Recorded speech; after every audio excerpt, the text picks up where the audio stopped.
Just preparing to go live on the computer.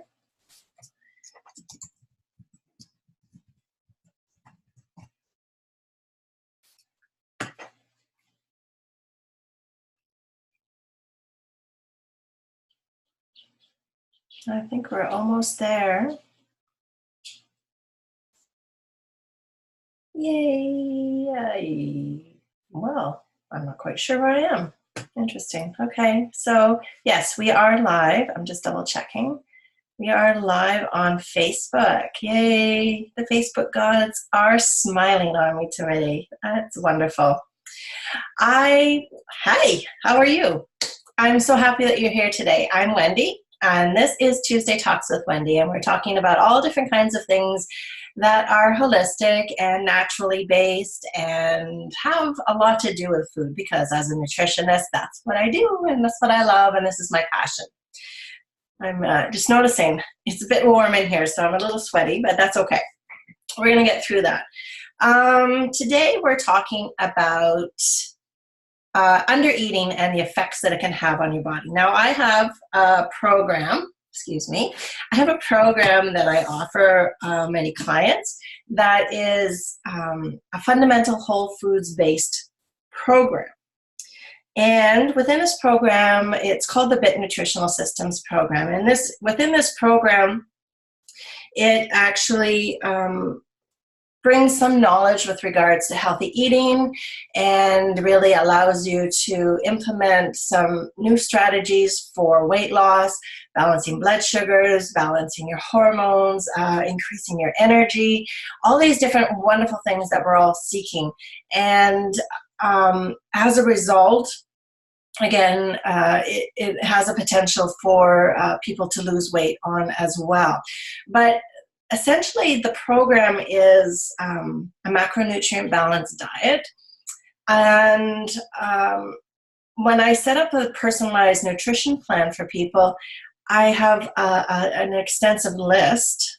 I mean, there's no restrictions on it. I don't believe in restrictions, but it gives you an essential list of carbs, proteins and fats, and different breakup throughout the day of what you're supposed to be taking in.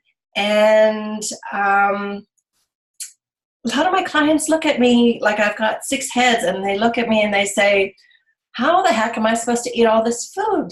So many of us are stuck in a rut of not eating enough food. And it's not for lack of food availability. If that was the situation, that's a totally different topic and a totally different avenue that we're not going to go down today. But I'm talking to people that have available food, that have the capacity to be able to buy healthy foods and have access to grocery stores and all different kinds of foods that they're able to eat as much as I am asking them to eat.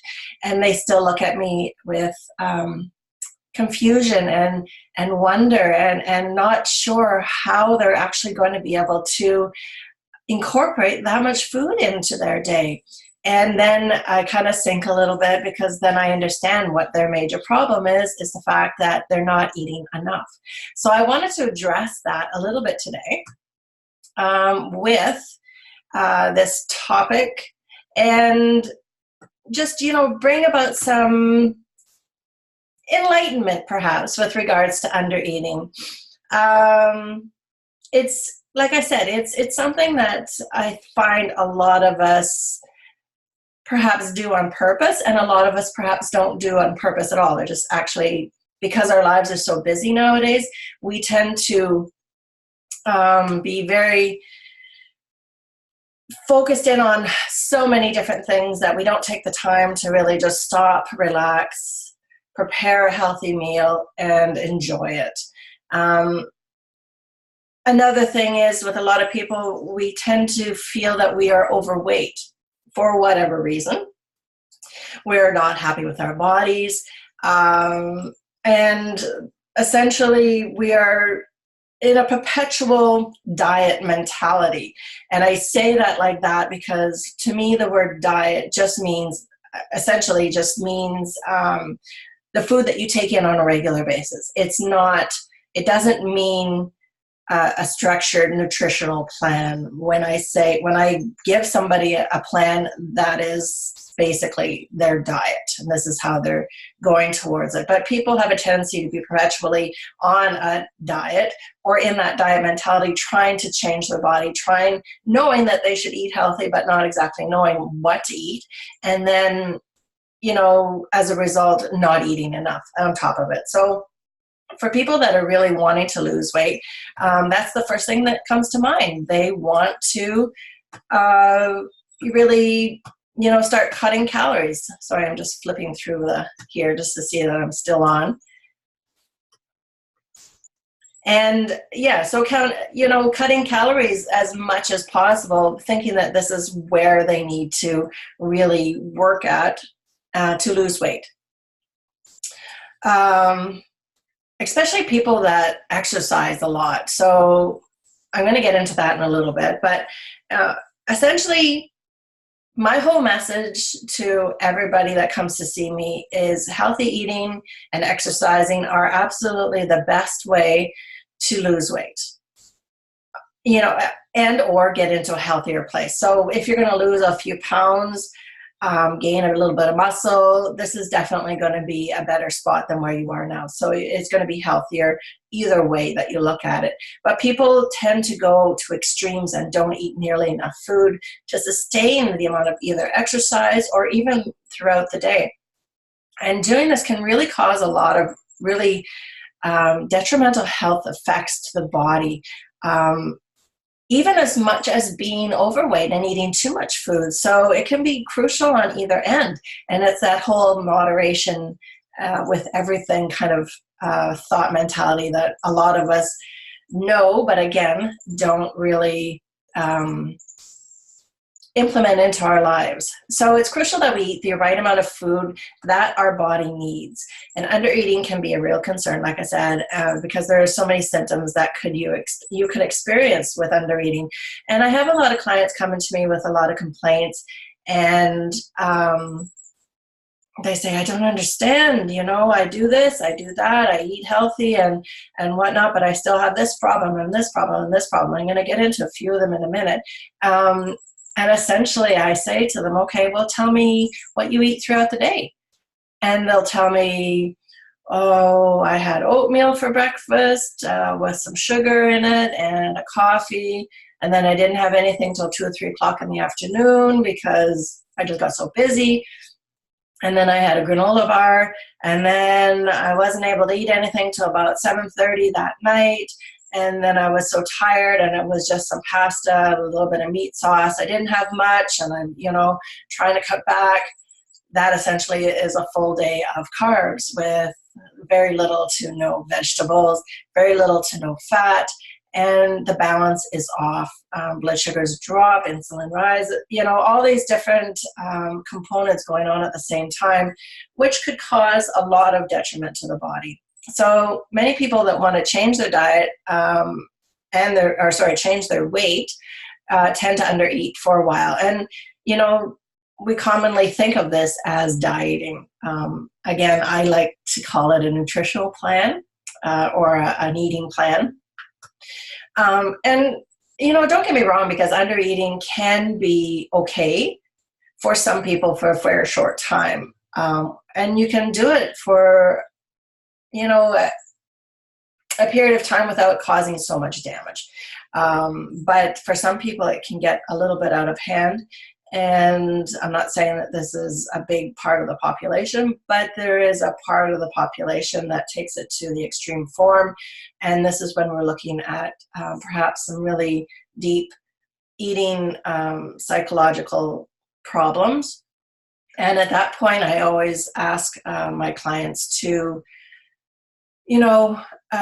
really dig deep and feel that, if this is a potential problem, to seek out professional therapeutic help at that point. So undereating can actually take a lot of different kind of forms. So you just think that, cutting calories or restricting calories might be one of them, but That is one, and people do that to keep their weight under control. Severe eating restriction can also be done to keep weight under strict control. So people that are very much almost on the border of anorexia at that point, cutting their calories really, really severely, eliminating certain food groups such as all fat or carbohydrates because of health fears or fear of putting on weight. Now, I know there's a lot of fad diets out there right now, one of them being a ketogenic diet. I have a lot of things to say about that. I'm not going to get into it too much right now. I do condone and applaud the minimal restriction of simple carbs within a diet. But going to extremes and taking away all carbohydrates from a diet doesn't make sense to me as a nutritionist. And for long-term effects, and I know I'm probably going to get a lot of gripe for this, but the long-term effects essentially is not very healthy. I don't have stats or I don't have, researched information in front of me to be able to back that up at this moment. But if people want to talk to me about it and have a discussion and, look at both sides, then definitely this is something we can do. But from my perspective, it is kind of along the ideas of, let's see, if a person with high blood pressure has to take a high blood pressure medicine, that's what it's used for. It's a medicinal purpose. That's how I correlate the ketogenic diet, because the ketogenic diet is very good for, first of all, for people that are going through active treatment of cancer, because you're restricting sugars, and as well as people that are epileptic. There possibly is a few other medical reasons for this type of diet. Those are the two that are coming to the top of my head. And those are the two times that I would say, yeah, sure. It's a medical reason for this diet. It's a protocol for healthy rejuvenation or healthy stability in the body to help fight a certain disease process within the body, or help control it like a medicine would for high blood pressure. This is essentially a medicine type therapy for this condition. Other than that, I mean, if you didn't have high blood pressure, why would you take a med? It's that kind of situation. I see the ketogenic diet as a therapeutic diet. It's a therapeutic diet for somebody who has an illness that needs to be managed. But like I said, this is a whole different topic. So I don't really believe in eliminating any kind of food groups from your diet. So especially not fat and especially not carbs, but looking at more complex carbs, and definitely not protein. Clean eating programs sometimes can be considered more along the evil lines of things, or very dangerous. Clean eating advocates sometimes forcibly push their morals and their opinions on people who don't eat that way. And, they start labeling foods as good or bad. And this is another way of, people restricting foods and not eating enough, because when a food has been labeled good or bad, if you essentially eat that food, then we get that feeling of, oh my God, I'm a bad person because I've had sugar, or oh my God, I'm a bad person because I've had some dairy or some white foods or some carbs or meat. So again, I feel that with nutrition, it's very much a personal choice of how you want to eat, as long as you're eating healthy. Undereating, as with someone with bulimia though too, who is afraid they are going to start eating even if they have a little bit. So this is another form of undereating. Extreme undereating is someone who has an unhealthy compulsion as well, to reach or maintain very low body weight. So again, these are very deep psychological issues that are meant to be conducted, meant to be observed and through a therapeutic process. So, but, from my perspective, undereating can have very visible, very tangible symptoms and adhere to them too. So some of the ones that if clients come in to see me and they say, well, I've got these mood changes and I don't know what's going on and I feel depressed sometimes. Again, I go right back to the food again. Tell me what you're eating. Give me a synopsis of your day or a few days to let me see exactly what's going on. A lot of times, again, people are not eating enough. Hunger and hormones affect our mood. So this is why a lot of people who don't eat enough food are often find themselves really irritable. That hangry kind of situation that people go through. And, if people are perpetually eating not enough calories all the time, then they're going to be in that kind of mood all the time. For a little bit more of a in-depth kind of situation, depression has actually been correlated to not eating enough or not eating the right types of foods as well. So I'm not saying that depression specifically comes from your eating situations. There's many different reasons for depression, but depression is a highly complex mental health condition that can have a range of interlinked kind of causes. So one of the possible causes is people that could be malnourishment, and that could be even not even enough food, but not being able to absorb the food that they're actually taking, absorb the nutrients that they are taking in from the food. So there is a bit of a link with regards to something like that. So poor nutrition and depression kind of go hand in hand. And even if that is not the main cause of it, it definitely could be a symptom of exasperation. So if your depression stems from something other than strictly diet, definitely working again with a psychologist or a therapist of some kind, and maybe perhaps even a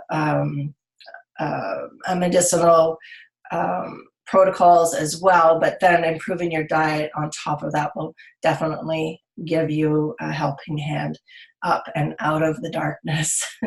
So, just understanding that food and mood really go hand in hand. So somebody that has impaired concentration, so somebody that's not eating enough calories, you're going to feel lightheaded and fatigued all the time. And it can be easily prevented by taking in a few more calories throughout the day. You essentially are going to, because you're tired, there's no concentration, you're going to lack productivity, you're going to feel, not really well at work, you're going to have consequences at work, at school, at home, all these, all these different things that could be as a result of not having enough food. One of the things I've always encountered and really thought was very imperative within my own family was to make sure my children had breakfast before they went to school. Just because it gets the brain going in the morning, and it allows the brain to work properly throughout the day. And again, this is another really big topic for debate with regards to intermittent fasting and everything else. But when it comes to children, this is, it's a no-brainer as far as I'm concerned. I have a lot of clients that come to me with a lot of skin and health, hair issues. So lacking fats and protein in your diet. So if you've got a full diet of carbs all day long and not really understanding that you need to have proteins 3 times a day, or if not more than that, you're going to have brittle hair. You're going to have nails that are breaking all the time. Your hair is falling out. Little rashes on your skin, areas that are just not going to be quite as glowing as what the potential of it could be by just incorporating some really healthy fats into your diet and proteins as well. One of the big fads right now is incorporating collagen, and you may have seen some of my posts with regards to collagen. Collagen is so wonderful for your hair and your nails and your skin and everything else. I essentially started using it for therapeutic basis because I was undergoing some chemo treatment for my skin issues and wanted to have a really good base of protein and for healing as well. And it healed up in record time. It was amazing. And then I just continued using it because it really made my hair nice. But anyways, it's just one of those things that you really have to keep an eye on and understand that, if even water, if you find that your skin is dry, especially as we get older, incorporating some more healthy fats, but really getting that water in as well to stay hydrated. So somebody that undereats also is going to have a vitamin deficiency, so not getting enough vitamins, especially something along the lines of B12 deficiency, which can lead to permanent nerve damage, or a vitamin D deficiency that can lead to brittle bones. These are all kind of long-term potential side effects for people that are not taking in enough nutrients, not taking in the proper nutrients, and it just accumulates over time. Even some more serious health side effects could be reproductive difficulties. So you may or may not have heard, I know when I was growing up, being a teenager, we always used to be told that, people that were anorexic or people that were not eating enough or were very sick, they would actually, women would actually lose their period. So they would actually, lose all of that stuff. But you're going to think of it a little bit more broadly and understand that, if you're not taking enough fats, then our hormones, especially our sex hormones, are not going to be produced properly. They're going to become impaired. Even their sexual desire is going to be impaired because of not taking enough nutrients in. One of the big ones for sexual desire is zinc. So having an adequate supply of zinc in your diet is also quite helpful for something along that lines. And it could be both women and men at this point. So it's not just a woman's problem. So if you're the type of person that's always feeling cold all the time, this could be another reason. It could be many reasons, but one of the major reasons could be the fact that just not having enough calories in your body to burn, to produce heat, keeping the really low core body temperature is something that happens when you don't have enough calories in your body. Impairing growth in young people. So again, children that are undernourished, and this is extreme situations.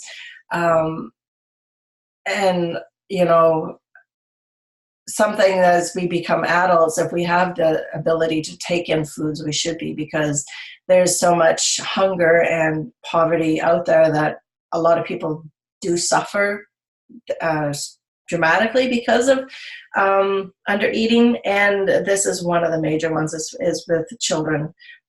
Essentially their bone growth and a lot of brain development and puberty and everything else is very stunted.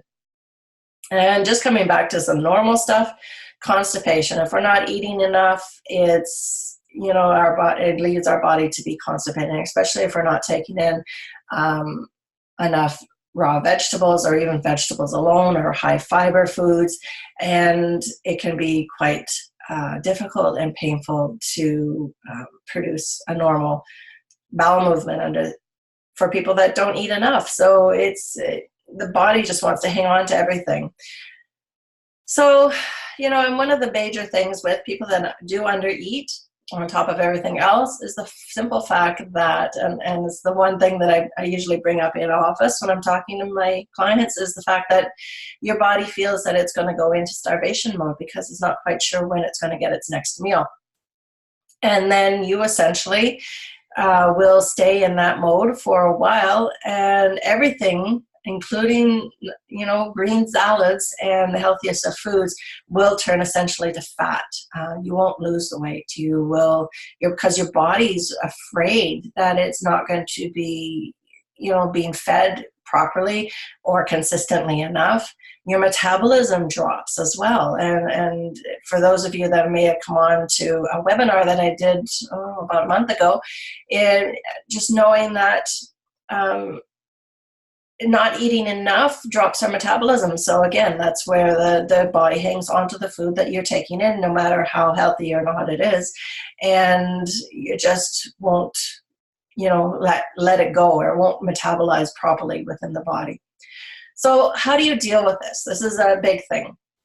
Other than seeing a nutritionist and, tackling this one step at a time, there's a few things that you potentially do on your own. The one thing I don't want you to do, though, thinking that if you are under eating or you have a depleted amount of calories throughout the day, I don't want you to take in a lot of high fat, high sugar foods. Yes, you have a lot of calories in that point, but you have to be very, very careful with the type of calories that you want to bring in. So you want to bring in some really healthy calories. You want to bring in meals that are high in protein. You want to eat complex carbs such as rice and pasta. You want to have your healthy fats. And fats have more calories than carbs and proteins do. So you want to have but you want to have really healthy fats. So you want to have your olive oils. You want to have in your salad dressings. You want to have your nuts and your seeds and your avocados and those really complex carbs. All those nice healthy fats. Complex carbs, again, those are going to be your whole grains, your quinoas, staying away from starchy foods. And again, I'm not really I'm not saying restrict it, but just look at some healthier versions of it.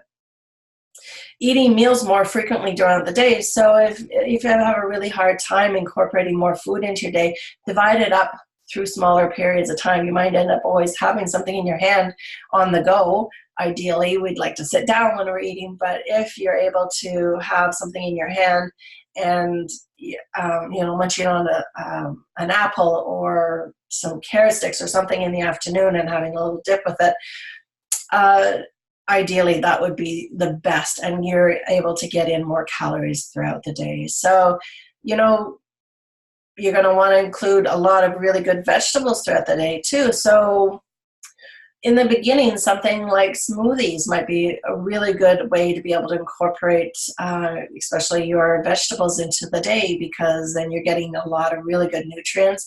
They're going to be absorbed into the body a little bit faster because they're in liquid form. And you want to really, try to get in as much as you can. Keeping the fact in mind that, you don't want to get those high sugary fruits and whatnot too. But I mean, you can add fruits that are low on the glycemic index. So a lot of your berries and stuff like that. So you're going to want to cut down on cardiovascular exercise only if you're advised by a doctor. The thing is, cardiovascular exercise, not that it's a bad exercise. Any exercise is good. Any kind of movement is good.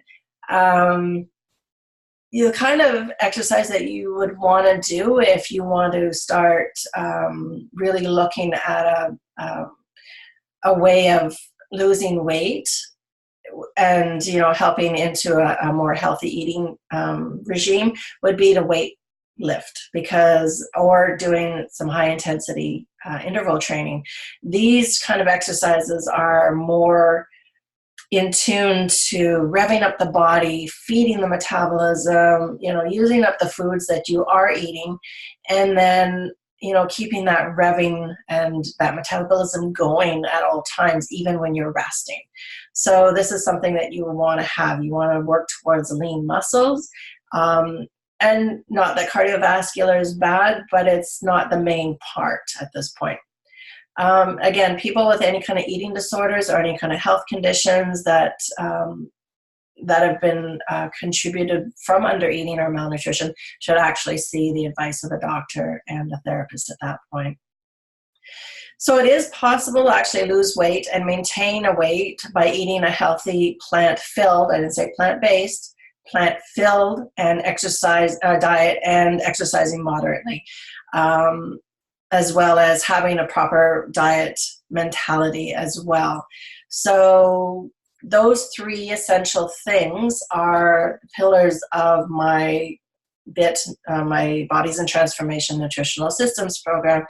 And that's how I assist people to come to a way of eating that is a long-term sustainable way of eating. And it's not, again, it's not something that is restrictive. It's not something that is short-term. And it's a way of really coming to a nice healthy balance within your body.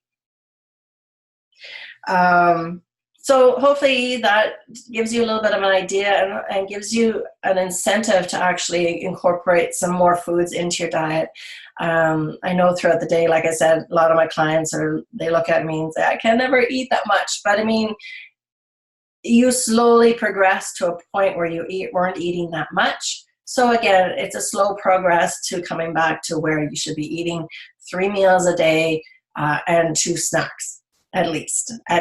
I'm not saying, tons and tons of food, but I mean, within the proper, formula that your nutritionist, or if you come see me, something like that, we can set up for you quite easily. So that's it for today. Hopefully you got a little bit out of it. And yeah, if you have any questions, connect with me online, or you can email me, wendy@wendyhumphris.com, or just DM me, and we can connect and go from there.